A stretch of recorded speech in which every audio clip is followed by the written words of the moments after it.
Son Excellence le capitaine Ibrahim Traoré, le colonel Assimi Goïta, le général de brigade Abdourahmane Tiani, respectivement chef d'État de la République du Burkina Faso, de la République du Mali et de la République du Niger, ont annoncé, selon un communiqué rendu public, le 28 janvier 2024, leur retrait immédiat et sans délai de la Communauté économique des États de l'Afrique de l'Ouest, la CEDEAO. Leurs Excellences le capitaine Ibrahim Traoré, le colonel Assimi Goïta et le général de brigade Abdourahmane Tiani, respectivement chef d'État du Burkina Faso, de la République du Mali et de la République du Niger, prenant toutes leurs responsabilités devant l'histoire et répondant aux attentes, préoccupations et aspirations de leur population, décident en toute souveraineté du retrait sans délai du Burkina Faso, du Mali et du Niger de la Communauté économique des États de l'Afrique de l'Ouest. Environ 4 mois plus tôt, ces 3 pays, le Niger, le Burkina Faso et le Mali, avaient créé l'AES, Alliance des États du Sahel. Un pacte de défense mutuelle intervenu dans un contexte où la CEDEAO menaçait de mener au Niger une opération militaire après le coup d'État de juillet 2023. Tu veux connaître les raisons du retrait de ces 3 pays de la CEDEAO? Ok. Si tu es nouveau sur la page, abonne-toi et active la cloche de notification pour ne plus être à l'abri de l'actualité.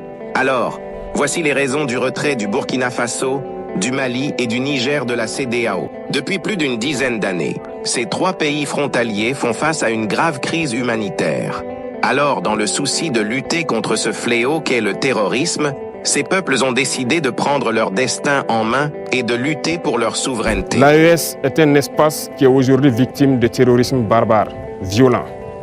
Mais aujourd'hui, nous avons compris et les peuples ont compris qu'il faille s'unir.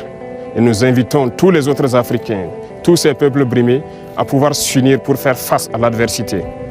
La CEDEAO, créée en 1975 par des chefs d'État putschistes militaires, avait pour mission d'assurer un véritable essor économique, la solidarité et d'entraide des peuples membres de cette communauté. Mais selon ces pays de l'AES, cette communauté a perdu toutes ses valeurs au fil des temps. Sur ce, quand ils ont décidé de défendre leur cause, cette dernière, au lieu de les encourager, s'est plutôt soulevée contre eux. Alors le Mali, le Burkina Faso et le Niger ont décidé de quitter la CEDEAO pour ces raisons qui suivent. 1. L'AES affirme n'avoir jamais reçu une aide de la CEDEAO, alors que selon les textes, elle était censée créer l'entraide et la solidarité. Et aujourd'hui, le constat est clair. Je pense que depuis plus d'une décennie, les républiques sœurs du Mali et du Niger sont en guerre contre le terrorisme. Et au Burkina, bientôt près d'une décennie, on est en guerre.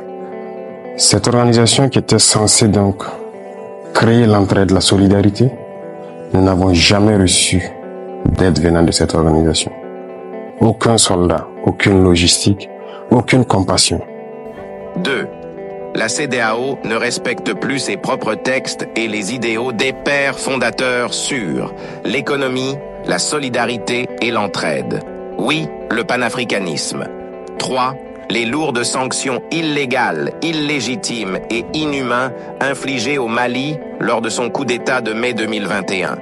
De même pour le Niger depuis le putsch de juillet 2023. S'agissant de la CEDEAO et de l'UEMOA, c'est avec une stupéfaction que les Nigériens ont appris les sanctions illégales, injustes ou inhumaines prononcées à leur encontre.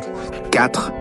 La velléité d'intervention militaire de la CEDEAO au Niger après le coup d'État, quand ce pays a décidé de prendre son destin en main et de lutter contre le terrorisme.